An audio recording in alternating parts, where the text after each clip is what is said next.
আমার স্ত্রীকে সেদিন খুব মারার পর আর তেমন একটা কথা বলে না, বেশিরভাগ সময় চুপচাপ থাকে। সংসারের কাজকর্ম চুকিয়ে চুপচাপ বসে কাঁথা সেলাই করে।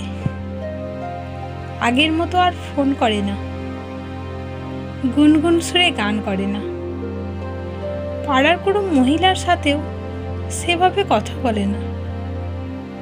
যখন হাতে একেবারেই কোনো কাজ থাকে না, তখন পুকুর পাড়ে গিয়ে বসে। আমার বেশ ভালোই লাগে। সারাক্ষণ হাসি আর বকবক করে মাথা খেত। এতটা বাচাল হওয়া কোনো বিবাহিত মেয়েরই ঠিক নয়। তাই ভাবলাম শুরুতেই ডগা ছেঁটে দিই। তাই সেদিন দিলাম কয়েক ঘা বসিয়ে। সেদিন অর্পি শুধু নির্বাক হয়ে তাকিয়েছিল। তার চোখের জল টলমল করে উপচে পড়তে চায়।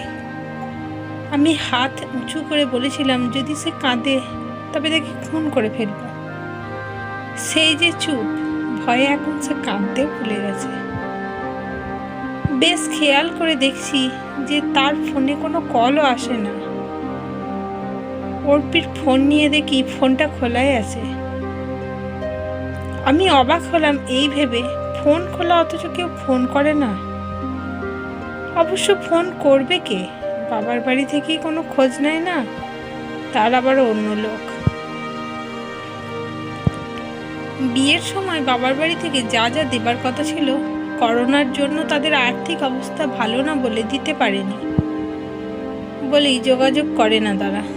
কয়েকজন বান্ধবীর সাথে দেখতাম নিয়মিত কথা বলতো, এখন তাও বলছে না।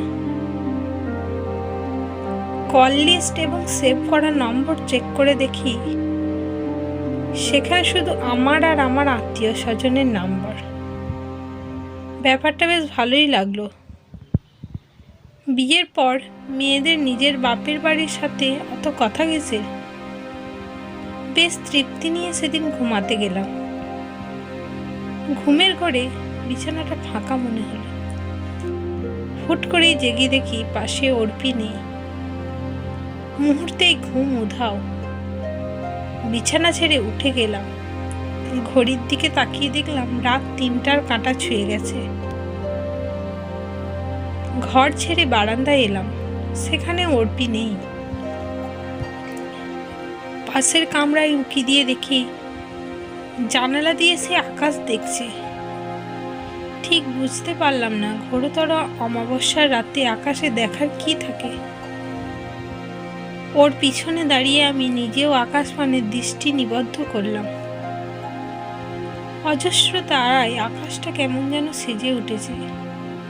তারার অস্পষ্ট আলোতেও প্রকৃতি সত্যিই মোহনীয় সাজের দৃপ্তি ছড়াচ্ছে।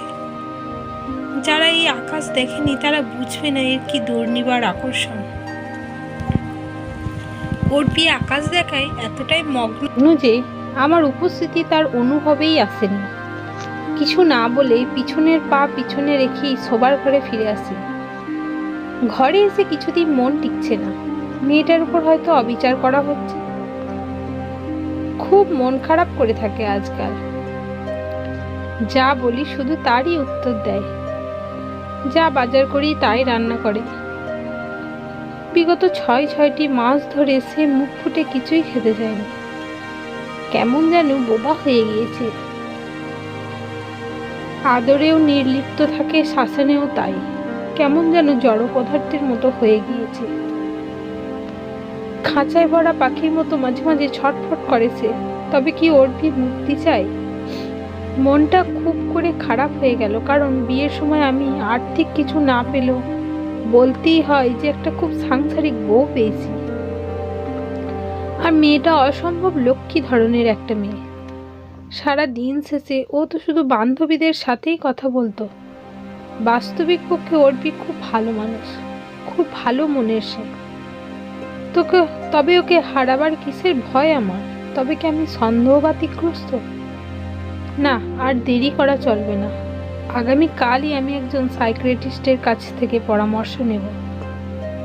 ৭-৫ ভাবতে ভাবতে কখন যে ঘুমিয়ে গিয়েছি জানি না। সকালে সবার চেঁচামেচিতে ঘুম ভেঙে বাইরে এসে দেখি পূর্ব দিকের খাল পাড়ে কাত হয়ে পড়া গাছটির মোটা ডালে অর্পি কালো দড়ি গলায় দিয়ে ঝুলছে।